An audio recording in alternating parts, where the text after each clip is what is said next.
पेड़ बत्ता स्टूडेंट पर आपने रोज कर दिया मुझे, क्या दिक्कत है? देखो आंसर 1 आ गया। गलत है आंसर आप लोगों का 1। क्यों? आपने एल ऑप्टर रूल लगा दिया, इसलिए मैंने कहा था एल ऑप्टर रूल पे ज्यादा डिपेंडेंसी मत रखिए।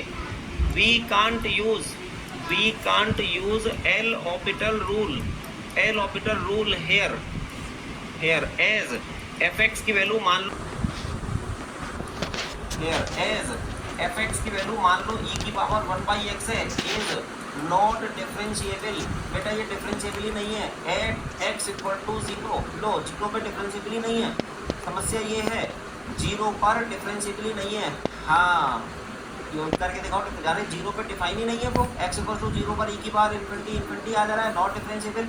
वैसे भी देखो अगर मैं आपका एफ डैश एक्स लिखता, तो बेटा एफ डैश एक्स क्या लिखते हैं आप इसका, देखो आप लिखते ई की पावर 1/x एक्सपोनेंशियल फंक्शन का, और फिर ही आ जाता 1/x का माइनस 1/x², ऐसे ही आता ना। अब अगर मैं पूछता what is the value of F dash 0, तो आप कह देते डज नॉट एग्जिस्ट, नहीं एग्जिस्ट कर रहा, तो एल ऑर्बिटल लगाओगे ही नहीं, फिर क्या करें? कॉमन सेंस से फिर अपना नॉर्मल तरीके से क्वेश्चन करना है बेटा, एलएचएल और आरएचएल निकाल के करना है। हाँ ऐसे सिचुएशन में एलएचएल आरएचएल निकालिए। तो बेटा अब हम इसमें लेफ्ट हैंड लिमिट निकालते हैं, डायरेक्ट आंसर नहीं निकल रहा हम लोगों से, तो अब हम left hand limit right hand limit निकालते हैं। तो बेटा यहाँ पे देखो आखिरी क्वेश्चन है, इसलिए यहाँ चुपचाप से देख लो, 0 माइनस ऐसे लिखा हुआ है, 0 माइनस, चलो ऐसे भी नहीं लिखते हैं, आगे लिखेंगे 0 माइनस एच। छोटी क्लास में सिखाया गया होगा एक्स को 0 माइनस एच लिख दो, तो ई की power 0 minus h minus 1 upon e की पावर, और क्या लिखते हैं 1 अपॉन 0 माइनस एच और प्लस 1, 0 माइनस एच और 0 प्लस एच। ठीक हो गया यहाँ तक?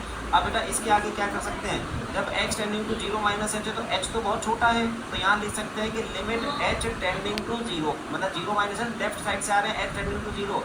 बेटा ये हो गया e की पावर माइनस 1/h माइनस 1, ई की power minus 1/h plus 1, direct substitution is the best method. तो ई की पावर माइनस इन्फिनिटी 0 रहो 1/0 इन्फिनिटी होता है, फिर negative sign minus 1 upon e की पावर, बेटा ये भी माइनस इन्फिनिटी हो गया, और प्लस 1 ये 0 होता है, 0 minus 1 upon 0 plus 1 minus 1, left hand limit minus 1 आई।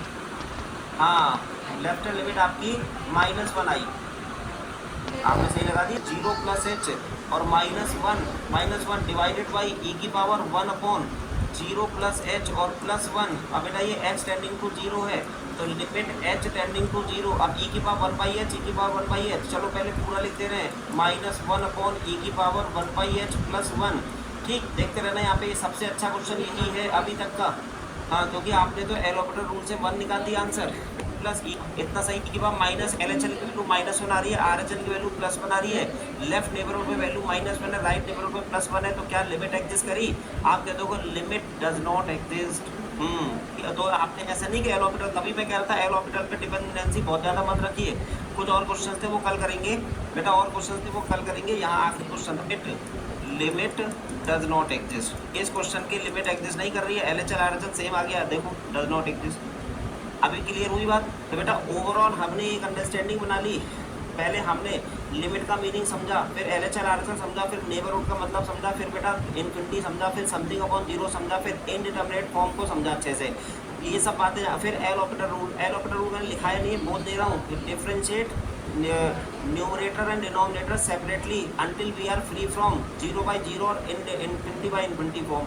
खैर फिर बेटा हमने किया है ना डायरेक्ट सब्स्टिट्यूशन वाला मेथड सबसे अच्छा था। यहाँ पे देखो एक आखिरी चीज़ जल्दी से देख लीजिए, हमने मेथड कहीं लिखा दिए थे, मेथड कहाँ गए, ये देखो ये सबसे इंपॉर्टेंट चीज़ है, ये देखो डायरेक्ट सब्स्टिट्यूशन बेस्ट मेथड है।